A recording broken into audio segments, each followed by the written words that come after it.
আজকের আমি 1 কাপ ময়দা আর 1টি আলু দিয়ে বিকেলের নাস্তার রেসিপি তৈরি করব। তার জন্য 500 গ্রাম ময়দায় লবণ আর একটু সাদা তেল মাখিয়ে তারপরে গরম জল উষ্ণ দিয়ে একটা ময়দার ডো তৈরি করে নিয়েছি। তারপরে কড়াইতে আমি একটা পুর রেডি করে নিয়েছি। তেলে প্রথমে আদা রসুন কুচি, পেঁয়াজ কুচি দিয়ে লবণ, হলুদ গুঁড়ো, লঙ্কা গুঁড়ো, জিরে ধনের পেস্ট দিয়ে মশলাটা কষিয়ে নিয়ে তাতে কুচি কুচি করে রাখা আলুগুলো দিয়ে দিলাম।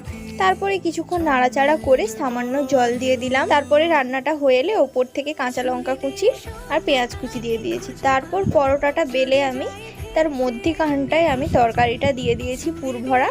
তারপরে ভালো করে ভাঁজ করে নিয়েছি আমি।